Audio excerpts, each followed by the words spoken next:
I never thought a simple family picnic would be the moment everything changed. The spring breeze carried the scent of fresh-cut grass and blooming cherry blossoms across the park, a stark contrast to the darkness I'd been carrying inside for months. My husband, Richard, sat across from me on the checkered blanket, his perfectly pressed khakis and crisp blue shirt making him look every bit the successful businessman he portrayed to the world.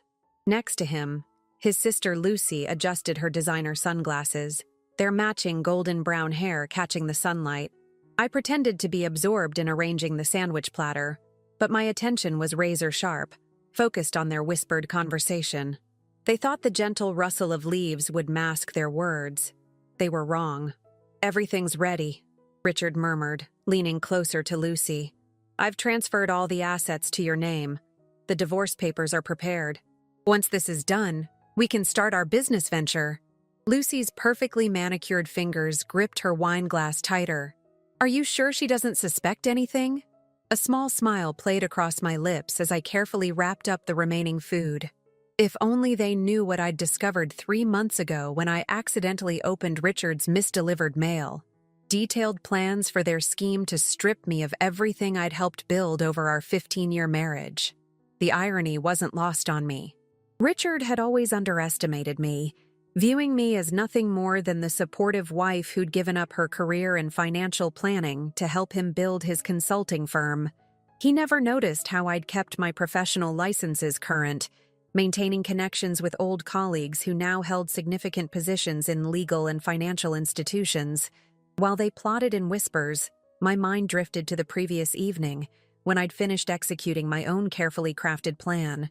The movers had worked efficiently, following my detailed instructions to empty our house of everything except Richard's personal belongings. Our joint accounts had been legally secured, our assets protected through measures that would make his unauthorized transfers null and void. And waiting at our home were 2 representatives from the Financial Crimes Division, former colleagues who'd been more than interested in Richard's creative accounting practices. "What time is the meeting with the lawyers tomorrow?" Lucy asked, her voice barely above a whisper. 9 a.m., Richard replied, shooting me a quick glance. I smiled warmly at him, raising my lemonade and a small toast. He'd always said my pleasant nature was one of my best qualities. I wondered if he'd still think so tomorrow. As the afternoon sun began to dip, casting long shadows across our picnic setup, I felt a strange sense of peace. The weight of discovering their betrayal, the sleepless nights spent planning my response, the careful documentation of every suspicious transaction. It all led to this moment. "Shall we head home, dear?"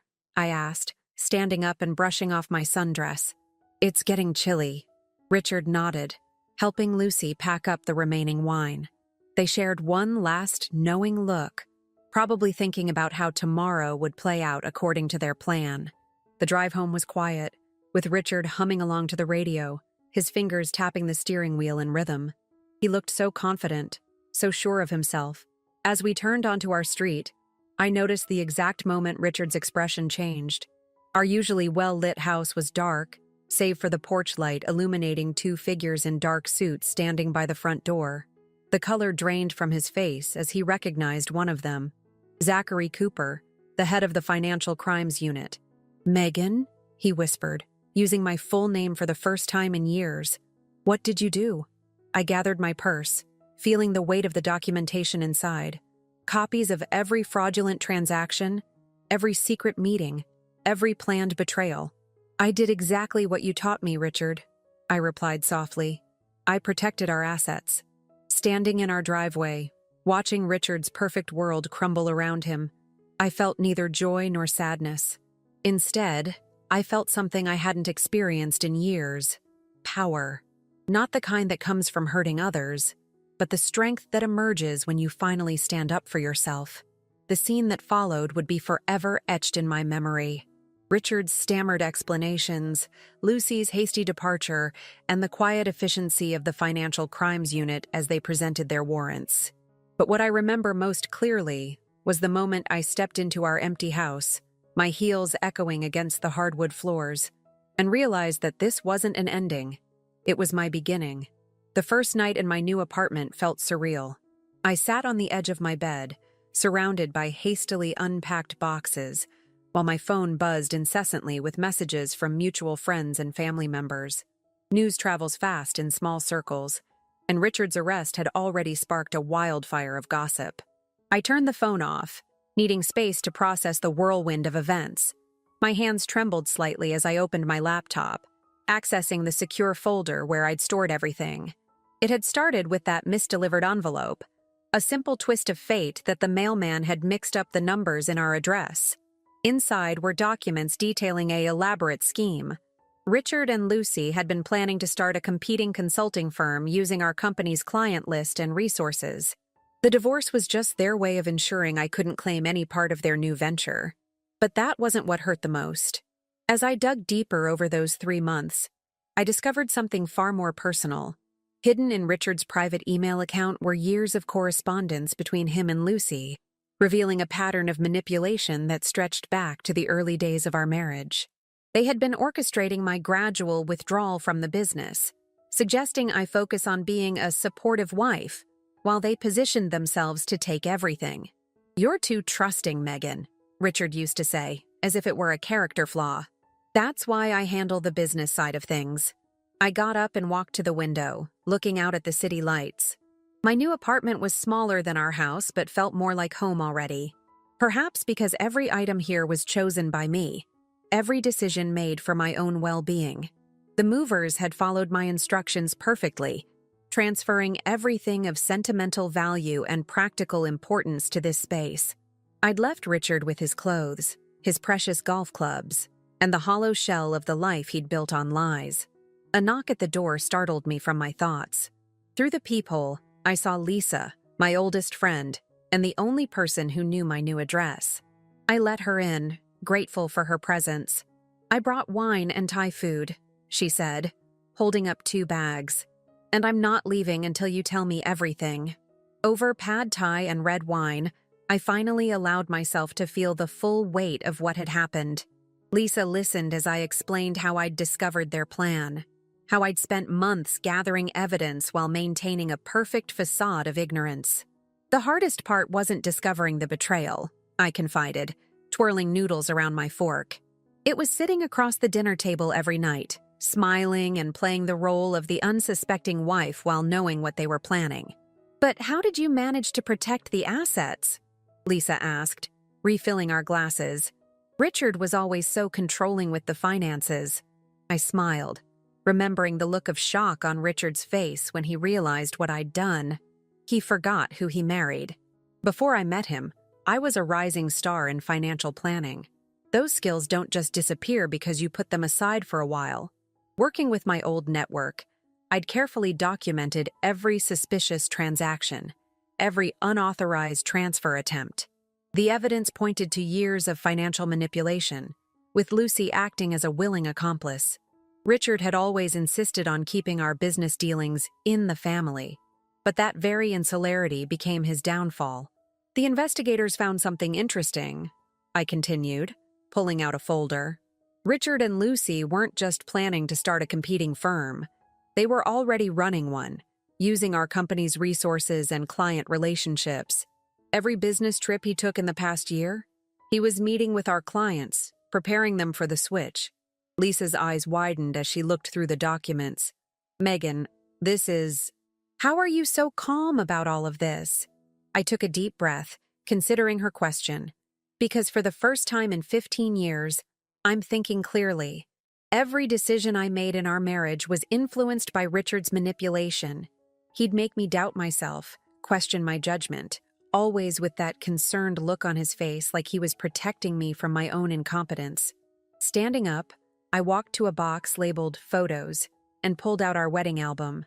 The smiling couple in those pictures looked like strangers now. You know what's ironic? He and Lucy thought they were so clever, planning everything down to the last detail.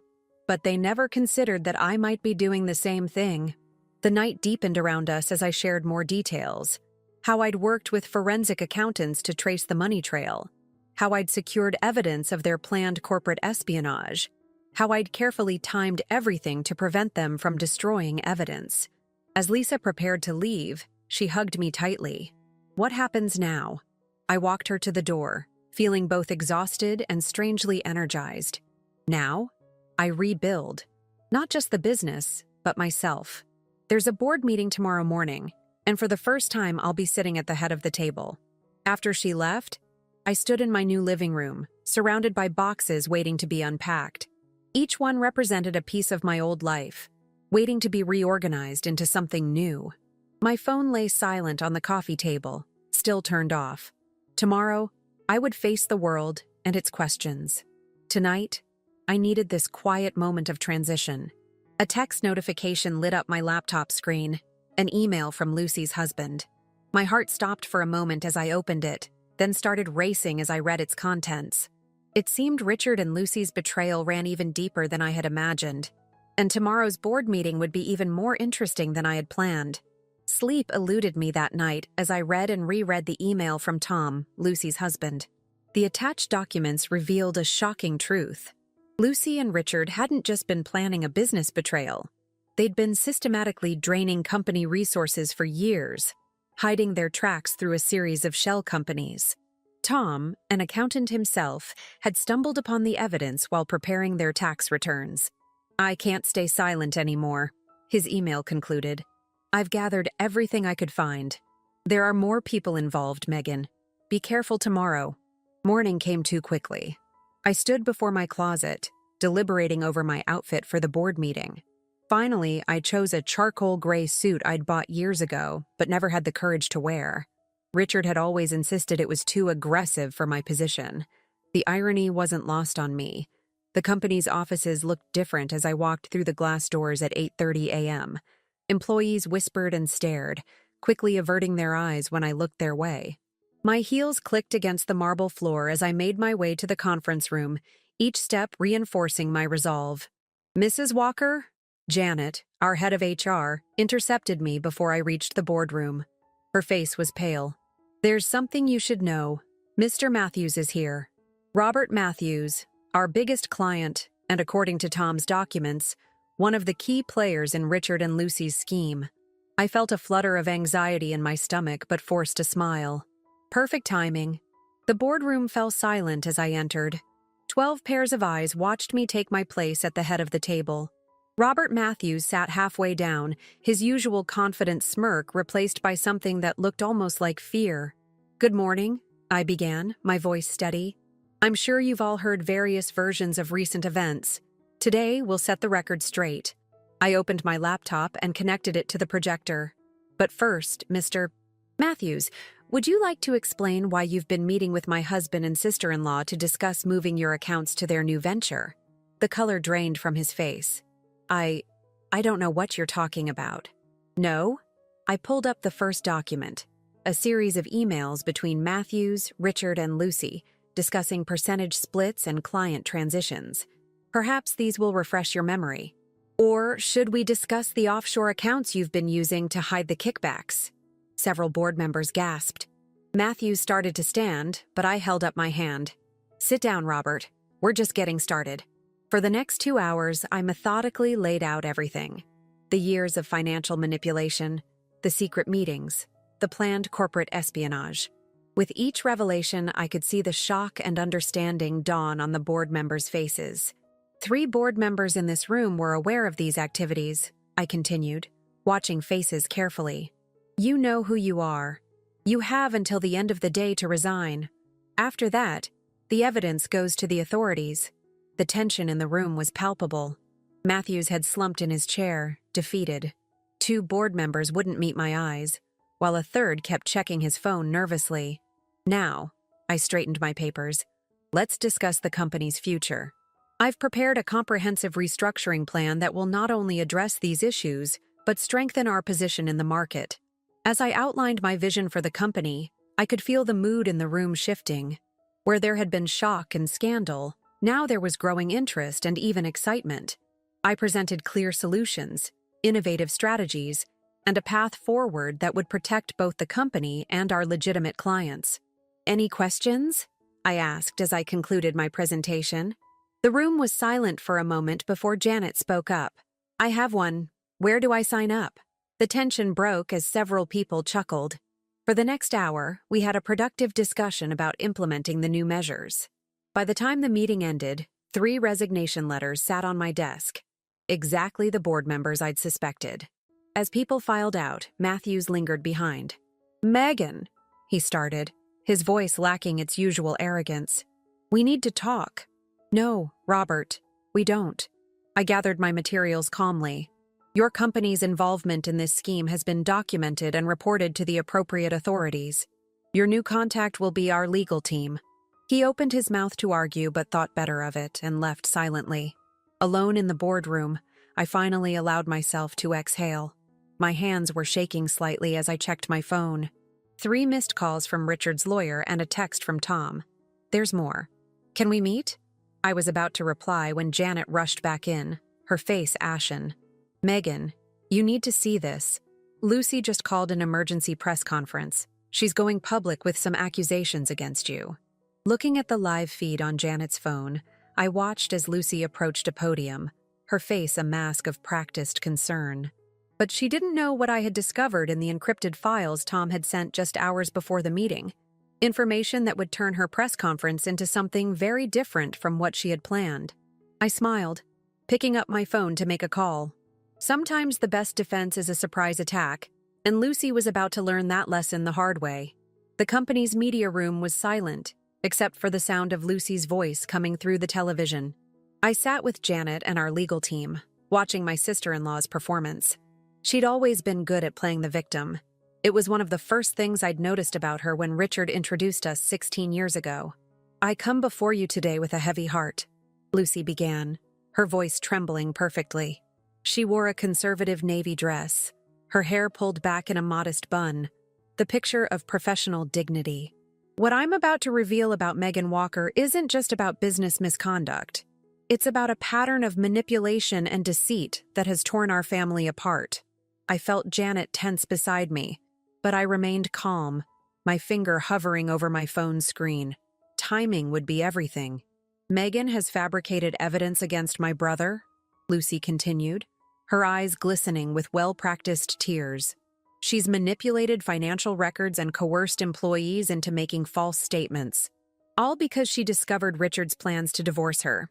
I couldn't help but admire her commitment to the performance. Lucy dabbed at her eyes with a tissue as she went on to paint a picture of me as an unstable, vindictive wife who couldn't handle the end of her marriage. She spoke of documented mental health issues and concerning behavior that had worried the family for years. "Mrs. Walker," our head lawyer whispered urgently, "we should respond to these allegations immediately." I held up my hand, silently counting down from 5. Right on cue, Lucy reached the climax of her speech.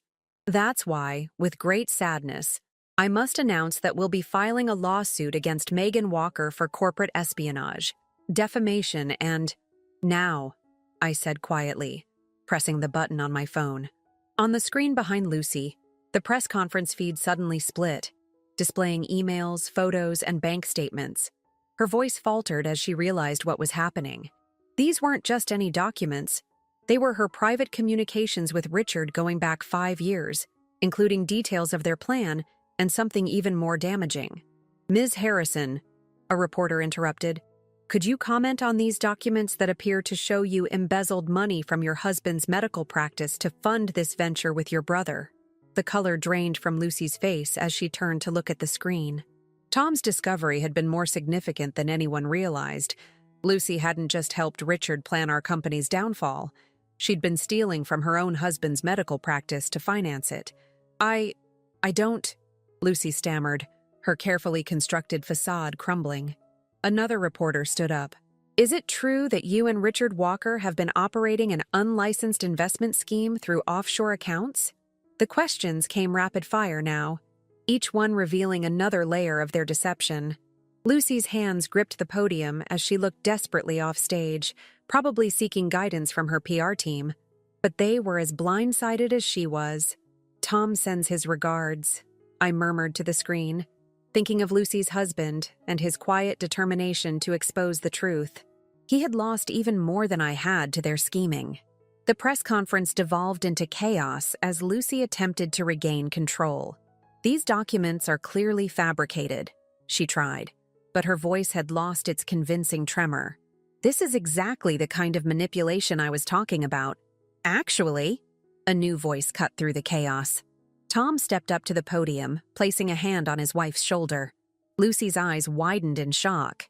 "Every document is authentic. I should know. I discovered them while preparing our taxes." The room in our office erupted in surprised murmurs as we watched this unexpected development. Tom had gone off script. We'd planned for him to release a statement later, not confront Lucy directly. "I've spent years watching you and Richard manipulate everyone around you," Tom continued, his quiet voice somehow more powerful than Lucy's emotional performance. "Megan wasn't your first victim, and she wouldn't have been your last." Lucy's composure finally broke. "Tom, please," she whispered, but her microphone caught every word. "You don't understand." "I understand perfectly," he replied. "And so do the federal investigators who have been reviewing my evidence for the past month." The press room exploded with questions, cameras flashing as Lucy finally fled the podium. Tom remained, calmly answering questions and providing additional context to the documents still displayed on the screen. In our office, Janet let out a low whistle. "I didn't see that coming." "Neither did Lucy," I replied, standing up. "But we're not done yet. Janet, can you call an emergency staff meeting? Everyone needs to hear the truth directly from me before the media circus gets worse." As I gathered my materials for the meeting, my phone buzzed with a text from Richard's lawyer. "My client is ready to negotiate terms." I smiled, thinking of the additional evidence still secured in my safe. "No," I typed back. "Your client is ready to confess." Looking up at the television where Tom was still speaking, I felt a sudden wave of emotion. This wasn't just about business anymore. It was about every person who had ever been manipulated, gaslighted, or betrayed by someone they trusted. Today, we were all fighting back. But as I headed toward the company meeting room, a small envelope was slipped into my hand by one of the junior associates. Inside was a single photograph that made my blood run cold. A reminder that sometimes the people closest to you can hide the darkest secrets. My hands trembled as I stared at the photograph in my office. It was taken 3 years ago at our summer house in the Hamptons. Richard and Lucy stood with an unfamiliar man in a dark suit, all three smiling as they shook hands. But it was the document visible on the table in front of them that made my heart race. Blueprints for a development project I'd never seen before, with our company's logo prominently displayed. "The staff is assembled in the main conference room," Janet announced, poking her head through my door. She noticed my expression. "Megan, what's wrong?" I quickly slipped the photo into my blazer pocket. "Nothing, just processing everything." But my mind was racing. The development project in the photo matched the description of a failed venture that had cost our company millions 3 years ago. A loss Richard had blamed on market conditions. The walk to the conference room felt like moving through water. Faces turned toward me as I entered. Some concerned, others curious. A few barely concealing their hostility. These people had worked alongside me for years. Yet how many of them had been aware of Richard and Lucy's schemes? "Thank you all for coming," I began, my voice steadier than I felt. "You've probably seen the news by now, but you deserve to hear the full story directly from me." I paused, scanning the room. "And some of you may have stories of your own to share." For the next hour, I laid out everything. The financial manipulation, the planned corporate takeover, the web of lies that had entangled our company. But as I spoke, I watched reactions carefully, particularly when I mentioned the Hamptons development project. Mark Davidson, our head of development, shifted uncomfortably in his seat. He'd been Richard's right-hand man on that project, and now, looking at him, I remembered something else. He'd been on vacation in the Hamptons that same weekend 3 years ago. "There's one more thing," I said, pulling out the photograph. "This was just brought to my attention. Mark, would you care to explain why you told me you'd never met Zachary Davies when he's clearly in this photo?" The room fell silent. Mark's face went pale.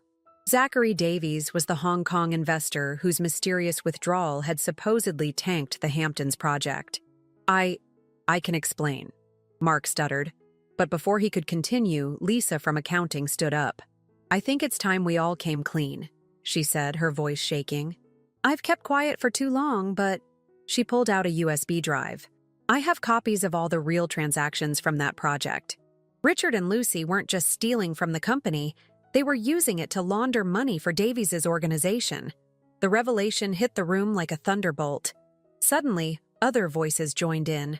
Employees who'd noticed discrepancies but had been afraid to speak up, others who'd been pressured into silence, and some who'd been unwitting participants in Richard and Lucy's schemes.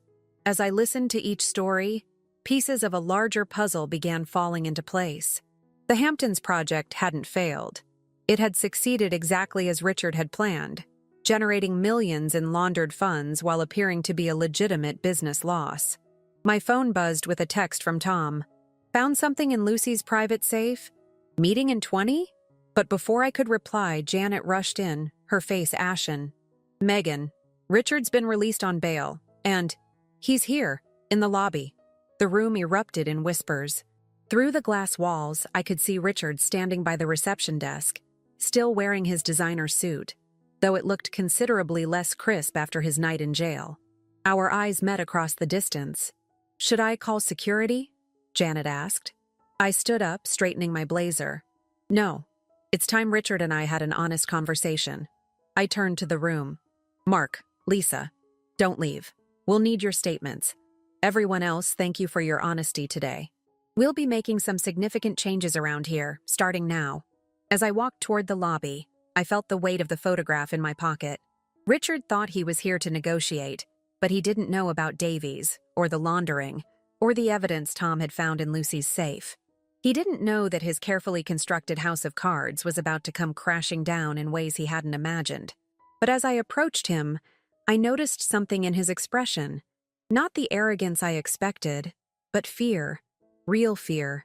And clutched in his hand was an envelope identical to the one that had contained my photograph. Megan, he said, his voice hoarse. We need to talk. Not about us, not about the company. There's something bigger going on and we're all in danger. Behind him, through the lobby's glass doors, I saw a black car pull up and two familiar figures step out. The man from the Hamptons photo, Zachary Davies, and beside him, wearing a satisfied smile, was Lucy. The lobby felt suddenly airless as I watched Lucy and Zachary Davies approach the building. Richard's hand gripped my arm, an intimacy he hadn't dared in months. My office, I said quietly, pulling away from his touch. Now. As we walked, I sent a quick text to Janet. Stall Lucy and Davies, Security Protocol Delta. We'd implemented new security measures after discovering the initial betrayal. Measures that Lucy didn't know about. Once inside my office, formerly Richard's, I turned to face my husband. He looked smaller somehow, his confident facade cracked. The envelope in his hands trembled slightly. Show me, I said, nodding to the envelope. He pulled out a photograph similar to mine, but this one was different. It showed Zachary Davies in what appeared to be a private club, surrounded by several prominent business figures, including two members of our board who hadn't resigned. The date stamp was from last week.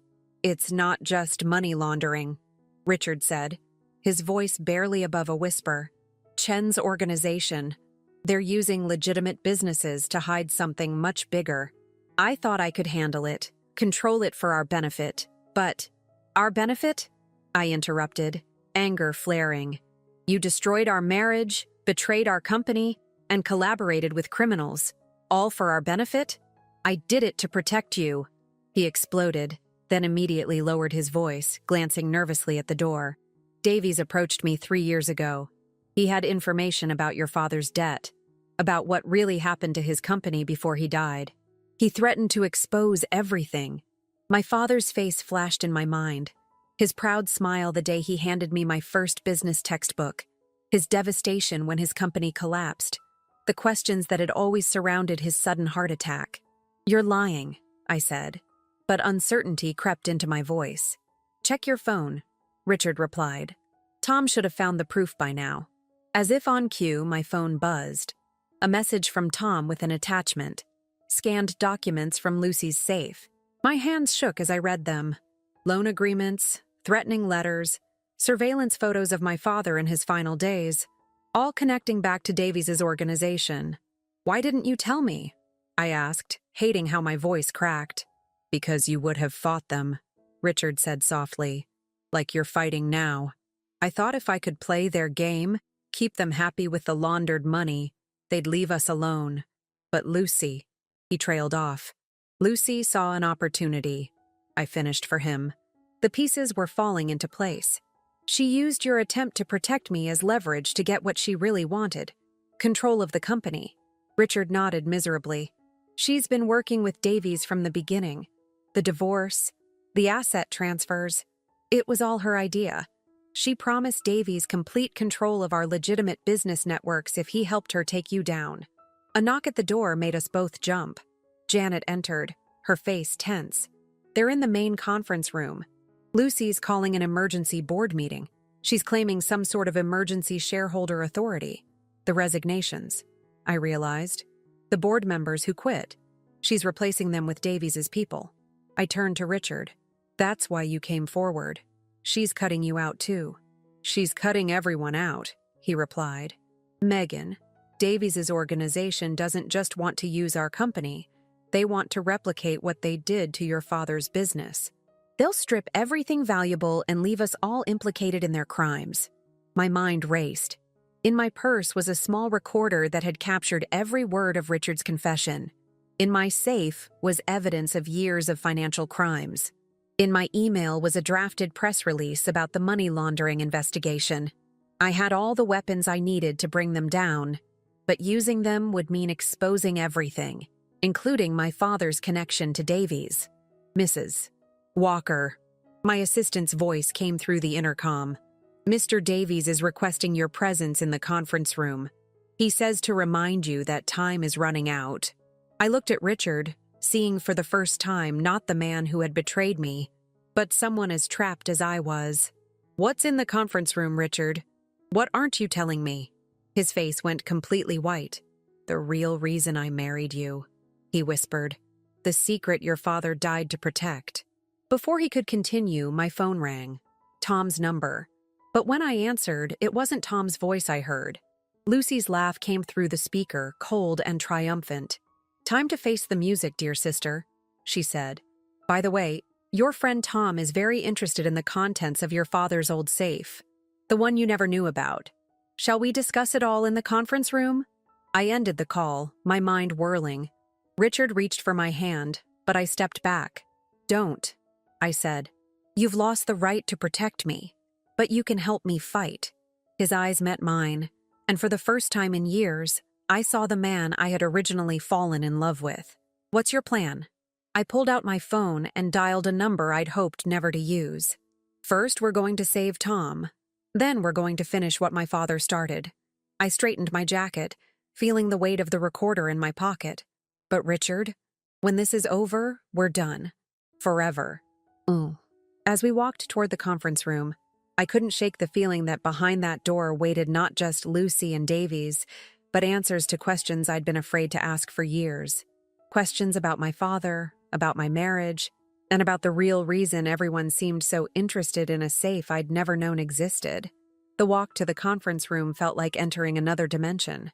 Through the glass walls, I could see Lucy standing at the head of the table, my spot just hours ago, while Zachary Davies sat calmly beside her. Tom was there too, looking tense but unharmed, a laptop open in front of him. Remember, Richard whispered as we approached the door, everything they think they know about your father's safe is based on Lucy's information. She never saw inside it. I paused, my hand on the door handle. And you did? No, he replied. Only your father and his attorney knew the contents, and his attorney died 2 months after your father.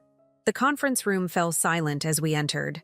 Lucy's triumphant smile flickered slightly when she saw Richard beside me. Brother dear, she said, her voice dripping with false sweetness. I didn't expect you to join us.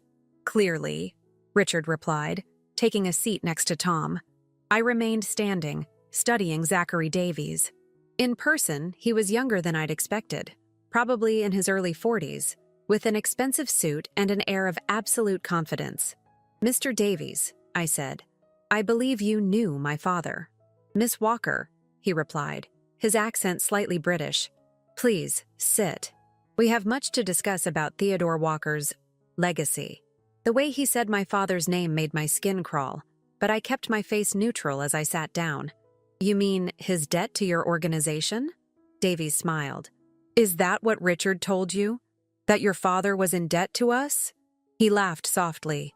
My dear, your father didn't owe us money. We owed him something far more valuable. Silence. Lucy cleared her throat impatiently. We're not here to discuss ancient history. Megan, we have a proposition for you. One that can benefit everyone in this room. Everyone except Tom? I asked, nodding toward her husband. Tom made his choice, Lucy replied coldly. But you still have options. Sign over your controlling shares, agree to a quick, quiet divorce from Richard, and walk away with a very generous settlement. We'll even keep your father's name clean. I noticed Tom's fingers moving slightly on his laptop keyboard, a subtle motion that might have gone unnoticed if I hadn't been looking for it. Our IT team had installed a new security system last week, one that could be activated with a specific keystroke combination. Before I consider your offer, I said carefully, buying time, I'd like to know what you think is in my father's safe. Documents, Davies replied immediately. Proof of certain irregular business practices conducted by my predecessors. Your father was very thorough in his documentation. And this documentation, I continued. You believe it's in a safe I never knew about? Lucy's smile widened. Don't play innocent, Megan. We know Theodore told you everything before he died. The safe's location, the combination… Interesting, I interrupted. That you think my father had time to tell me anything before his heart attack, especially since I was in London when he died. A flicker of uncertainty crossed Lucy's face. Davies's expression remained unchanged, but his fingers tightened slightly on his armrest. The truth is, I continued, standing slowly, I did find out about a safe, but not from my father.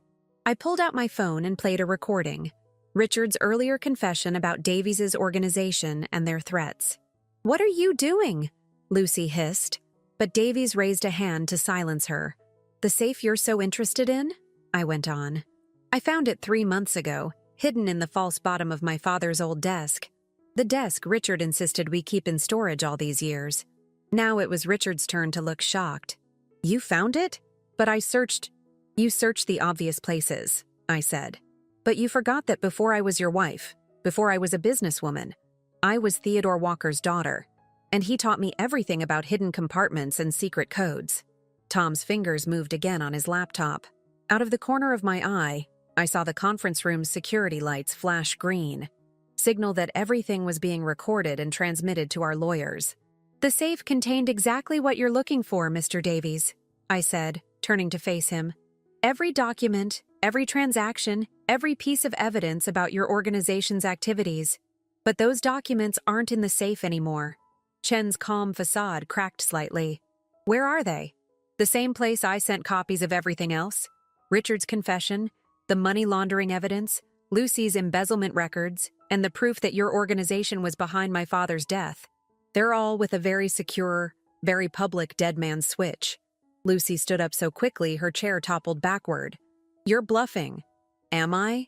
I smiled, channeling every ounce of confidence my father had taught me. Check your phone, Lucy. Check the news. Check your offshore accounts. It's amazing what can happen in the 15 minutes it took us to walk to this conference room.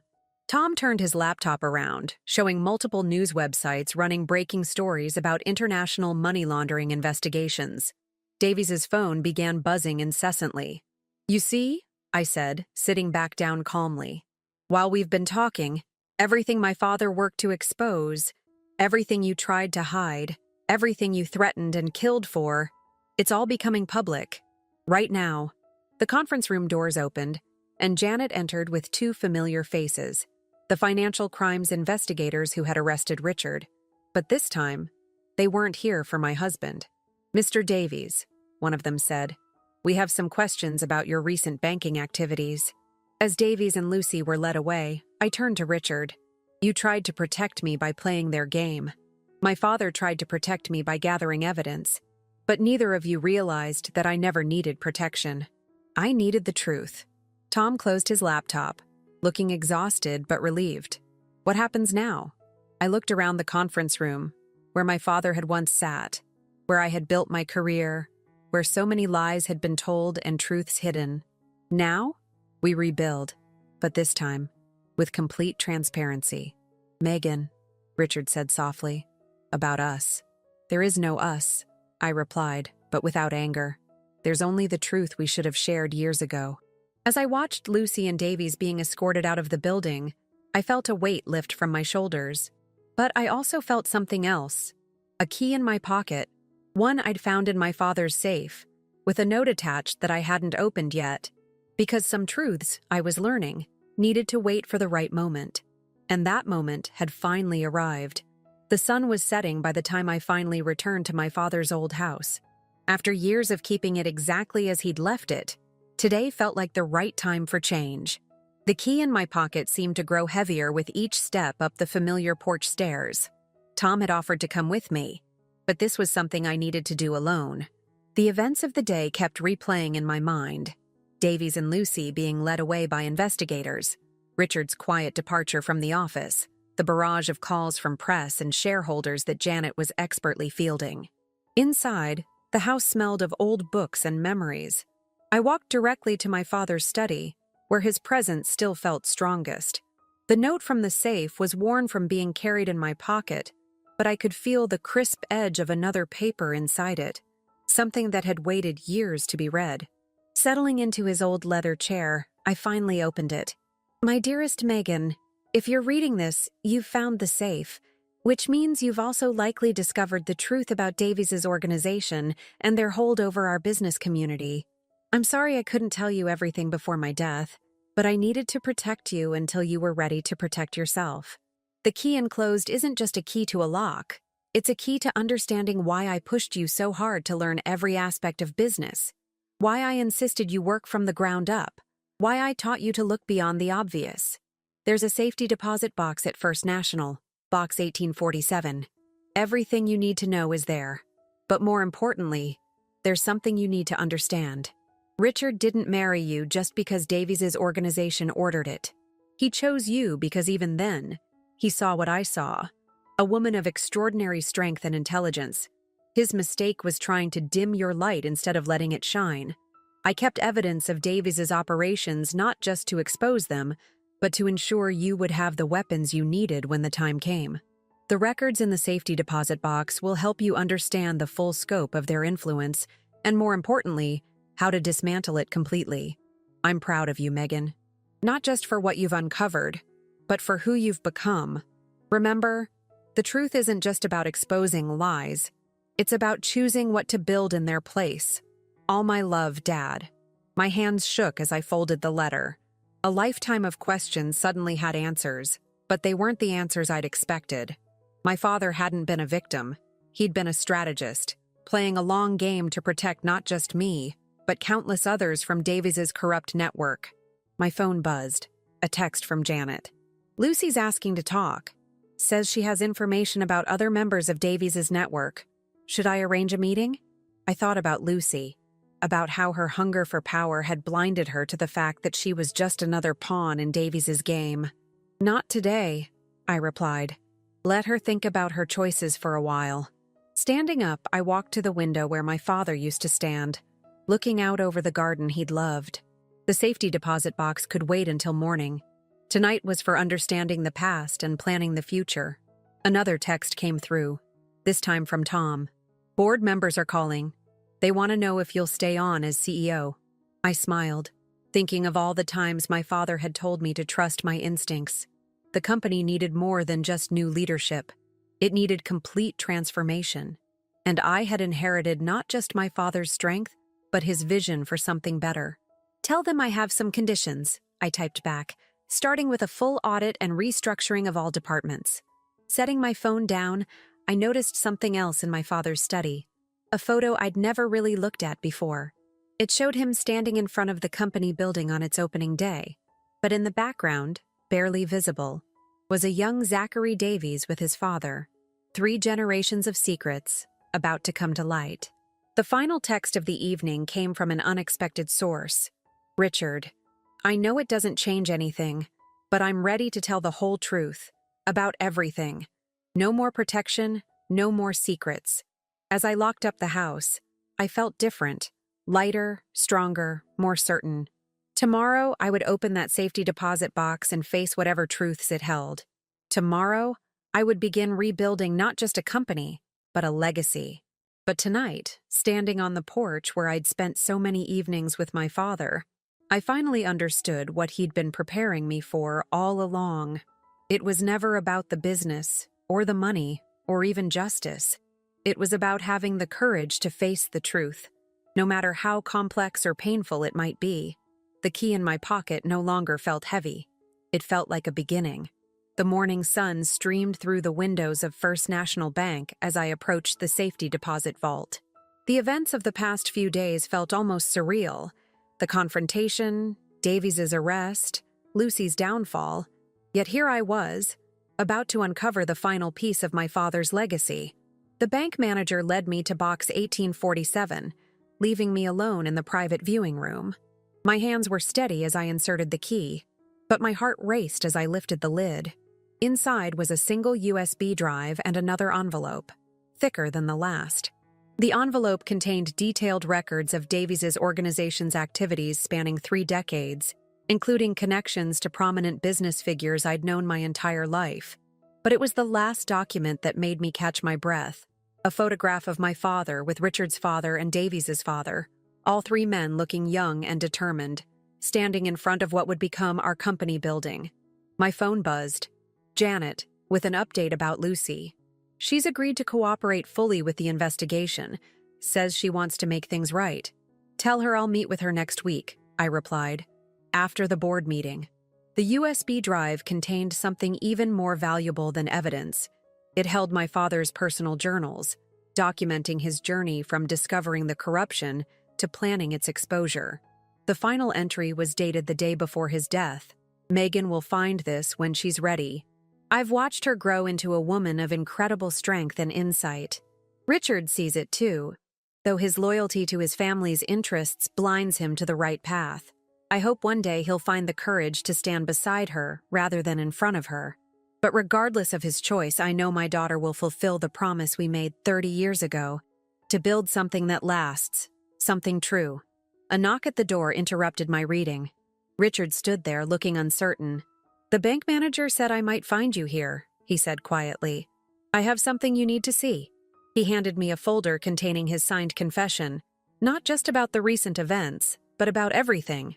His father's involvement with Davies' organization, the arranged marriage, the years of manipulation. But there was something else too. Evidence of how he'd secretly protected company assets from Davies' complete control, creating a safety net I hadn't known about. I know it doesn't make up for anything, he said, but I wanted you to know that some part of me was always on your side. I just wasn't brave enough to show it. Looking at him now, I felt neither love nor hate, just understanding. Thank you for this, I said, closing the folder. It will help with the reconstruction. Megan, he hesitated. What my father and Davies' father did to yours. I should have told you years ago. You should have, I agreed. But that's the past. I'm interested in the future. Leaving the bank, I headed straight to the office. The board meeting was in an hour, and I knew exactly what needed to be done. Janet met me in the lobby with an update. Our stock had stabilized, key clients were staying, and employee morale was actually improving in the wake of transparency. In the boardroom, faces both old and new looked to me expectantly. Tom sat to my right, his quiet strength a reminder that loyalty still existed in this world. The empty seats where Davies' allies had once sat now held people I trusted, professionals chosen for their integrity as much as their expertise. Before we begin, I said, opening my laptop, I want to share something with you. My father left a blueprint, not just for exposing corruption, but for building something better. Today, we start fresh. Over the next 2 hours, I outlined my vision for the company's future. Complete transparency in all operations. A new ethical investment division. Programs to support small businesses affected by corporate corruption. And most importantly, a foundation in my father's name to fight financial fraud. As the meeting concluded, Janet handed me one final message. From Lucy. Inside was a USB drive of her own, containing evidence against others in Davies's network, along with a simple note. I'm sorry. I forgot what it meant to be a sister. That evening, I returned to my father's house. But this time, instead of being surrounded by ghosts of the past, I felt only possibility. In the study, I sat at his desk and began to write. Dear Dad, today, I finally understood what you were trying to teach me all along. Success isn't measured by what we acquire or achieve, but by the truths we're willing to face and the changes we're brave enough to make. The company you built will become what you always dreamed it could be. But more importantly, I've become who you always knew I was. Someone who stands in her own light. Love, Megan. 6 months later, as I stood at the podium announcing our company's new direction, I caught a glimpse of my reflection in the glass. A woman who had faced betrayal and emerged stronger, who had uncovered truth and chosen to build something new from it. The reporters asked about Davies's sentencing, about Lucy's plea deal, about Richard's cooperation with authorities. But I spoke instead about the future, about transparency and transformation, about how sometimes the greatest test of strength isn't in fighting battles, but in choosing which ones are worth fighting. And later that night, as I locked up my office, still my father's desk, but now in a brighter space with windows overlooking the city, I smiled at how life comes full circle. On my desk sat a new photo. Me, standing exactly where my father had stood 30 years ago, ready to build something that would last. The truth I had learned isn't just about exposing lies. It's about creating something honest in their place. And that's exactly what I intended to do. One decision, one day, one truth at a time.